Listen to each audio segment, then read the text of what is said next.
அன்பு உள்ளங்களே, அனைவருக்கும் வணக்கம். நம்ம பெரிய புராணத்தில் காரைக்கால் அம்மையாரை பற்றி போட்டிருந்தேன். அதில் இந்த பெரிய புராணத்தில் 64 நாயன்மார்களை பற்றி வந்திருக்கு. இதுவரைக்கும் நான் 35 பேருக்கு சொல்லியிருக்கிறேன். எந்த நாயனாருக்கும் அறநெறிகள் சொல்லப்படவில்லை. என்ன செய்தார், அவருடைய பிறப்பு வளர்ப்புனால அவருடைய கதையிலேருந்து நம்ம என்ன அறிஞ்சிக்கிட்டோம்னு சொல்லி தனியாக குறிப்பிடவில்லை. ஆனால் இந்த காரைக்கால் அம்மையாருக்கு மட்டும் இந்த புத்தகத்தை எழுதிய நமது பெரும் மதிப்பிற்குரிய திரு முருக கிருபானந்த வாரியார் அவர்கள் அறநெறிகள் என்று தனியாக குறிப்பிட்டிருக்கிறார். அதை நான் வாசித்து காட்டினால்தான் சரியாக இருக்கும் என்று எண்ணி இப்பொழுது வாசிக்க இருக்கிறேன். பாருங்கள். அறிய வேண்டிய அறநெறிகள். நன்மக்களை பெறுவதற்கு பல காலம் நற்றவம் புரிய வேண்டும். தவம் செய்து மக்களால் தாமும் உய்வர். தவம் செய்து பெற்ற மக்களால் தான் தாமும் உய்வர், இந்த உலகமும் உய்யும். அதனால இந்த காரைக்கால் அம்மையாருடைய அப்பா அம்மா தவம் செய்து பெற்றாங்க இல்லையா, அதை குறிப்பிட்டு சொல்லியிருக்கிறார். 2, உலகத்திலே நாம் எத்தொழிலை செய்தாலும் சிவசிந்தனையுடன் இருக்க வேண்டும். அவ்வாறு இருந்தோர் சிவன் அருள் பெறுவர். இதனை அம்மையார் ஆடும்போதெல்லாம் அரணாமம் நவின்றனர் என்பதனால் அறிக. அம்மையார் அசையும்போது கூட சிவநாமத்தையே நினைத்து கொண்டிருந்தாராம். அதனால்தான் அவர் சிவபெருமானுக்கே அம்மையாக ஆனார். அம்மையே என்று அழைக்கப்பட்டார். சிவபெருமானால் அம்மையே என்று அழைக்கப்பட்டார். அது மட்டுமல்ல, இந்த கோயில்களில், சிவன் கோயில்களில் 64 திருவுருவங்கள் வைக்கப்பட்டிருக்கும்.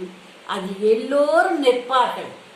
இந்த காரைக்கால் அம்மையார் மட்டும் அமர்ந்திருப்பார். நன்றாக பாருங்கள், கோயில்களுக்கு சென்றால் இந்த காரைக்கால் அம்மையார் சிவபெருமானது அம்மை என்பதால் அவர் அமர்ந்திருப்பார்.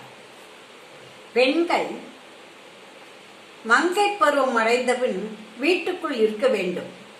கல்வி பயிலும் காரணம் கொண்டு யாண்டும் தெரியக்கூடாது. அதனால் வரும் கேடுகள் பல. கல்வியினும் ஒழுக்கம் உயர்ந்தது. இது இந்த காலத்து பெண்களுக்கு. படிக்கிறேன்னு சொல்லி படிக்கிறதோடு இருக்கணும். படிப்பு முடிஞ்சா வீட்டுக்குள்ள இருக்கணும். அப்போ இல்லாட்டினா நம்மளுக்கு நிறைய பிரச்சனைகள் வரும் என்று அந்த காலத்திலே சொல்லி இருக்கிறாங்க. பெண் பேசுகின்றவர்கள் அறிஞர்களாக இருக்க வேண்டும். அறிவில்லாதவர் பேசி முடித்த திருமணம் இறுதி வரை கஷ்டப்படும். அறிவார்ந்தவர்கள் தான் திருமணத்துக்கு பேச கூட்டிட்டு போகணும்னு சொல்றார். 4, 5 திருமணம் பண்டை காலத்தில் பெண் வீட்டிலேயே தான் நிகழ்ந்தது. அதுதான் முறை. சீதை திருமணம், திரௌபதி திருமணம், தமயந்தி திருமணம் யாவும் பெண் வீட்டிலேயே நிகழ்ந்தன. இதை அறிந்து இக்காலமும் பெண் வீட்டிலேயே திருமணம் செய்தால் நன்றாக இருக்கும். 6 தனதத்தனார் மகளுக்கு திருமணமானவுடன் மகளும் மருமகனும் இல்லறம் நடத்த இன்புற்று வாழ தனி மாளிகை புதுக்கி தந்தார். அதனால மாமனார் வீட்டில் மருமகன் இருந்து வாழ்வது கூடாது என்பது நன்கு புலனாகிறது. மாமனார் வீட்டோட இருக்கிறத விட மாமனாரே வீடு கட்டி கொடுத்தவங்க கூட தனியாத்தான் இருக்கணும். சேர்ந்து மாமனார் வீட்டோட மருமகன் போய் இருந்து வாழ்வது என்பது நல்லதல்ல அப்படிங்கிறதை சொல்றார். பெண்கள் மனையறம் புரிந்த வண்ணமாகவே சிவபக்தி செய்ய வேண்டும் என்பதும், தான தர்மங்களையும் நிரம்ப செய்தல் அவசியம் என்பதனையும் அம்மையார் புரிந்த மாண்பு மிக்க மனையறத்தினால் அறிய முடிகிறது என்று சொல்கிறார். பெண் கல்யாணம் ஆனாலும் சிவபெருமானே வணங்கணும், இல்லறத்தையும் சரியா நடத்தணும், கணவருக்கு சரியான மரியாதை கொடுக்கணும், அறம் தான தர்மம் பண்ணணுங்கிறதையும் சொல்றார். சிவனடியாருக்கு உணவு இல்லை என்றே சொல்லக்கூடாது. சிவனடியார்க்கு அமுது படைப்பது சிறந்த பேரு. 14 உலகங்களிலும் சிறந்த பேரு சிவனடியார்க்கு உணவு அளிப்பது என்று சொல்கிறார்.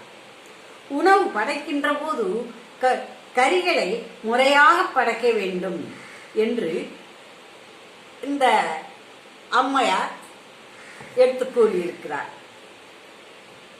10 கணவன் மனைவியை பிரிந்து சென்றாலும் சுற்றத்தினர் வழியை அழைத்து கொண்டு சென்று மனைவியை கணவன்பால் சேர்க்க வேண்டும். அது அவர்களுடைய கடமை என்று சொல்கிறார்.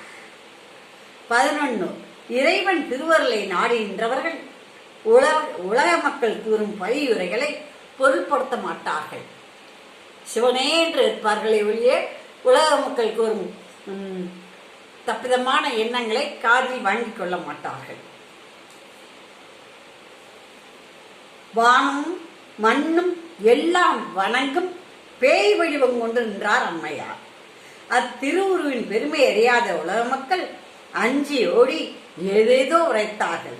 ஆனாலும் அது கேட்டு அம்மையார் அகன்றார் இல்லை, அந்த பேய் உருவத்தை வெறுத்தார் இல்லை. நான் ஊராக சென்று சிவனை வணங்க வேண்டும் என்றால் எனக்கு இந்த பேய் உருவமே வேண்டும் என்று கேட்டுக்கொண்டார்.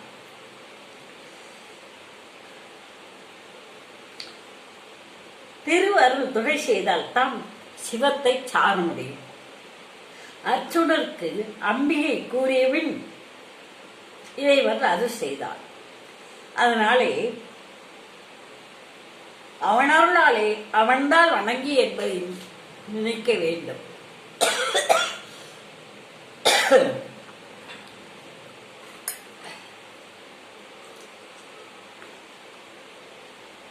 அம்மையார் தலையால் நடந்து கையிலே சென்றார். இறைவனும் இறைவியும் ஒருங்கே ஓடி வந்தனர். ஆனால் அம்பிகையின் அருளோக்கம்தான் அம்மைக்கு எழுதியது. இவர் சிவனைத்தான் கும்பிட்டாரு. ஆனா அங்க தலையால் நடந்ததுனால அந்த அம்மா பார்த்தாங்க. சும்மா எல்லாரையும் போய் நடந்து வந்தா அவங்க கண்டுக்கிற மாட்டாங்க. சிவனை பார்த்துட்டு போக போறாருன்னு நினைச்சிருப்பாங்க. ஆனா தலையால நடந்து வந்ததுனால அவங்கள பார்த்து இது யாரோ வாராங்க பாருங்க, தலையாலேயே நடந்து வராங்க பாருங்கன்னு சொல்லி சிவபெருமானுக்கு சொன்னாங்க.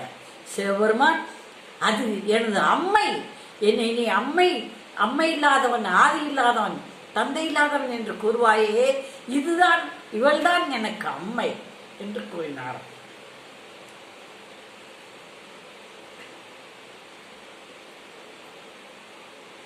அம்மையின் அடிமலர் வாழ்க வளர்க. நாமும் அம்மையின் அடிமலர் ஒற்றி வணங்கி நாமும் நல்வாழ்வு வாழ்வோம், அந்த சிவனருள் பெறுவோம் என்று கூறி விடைபெறுகின்றேன்.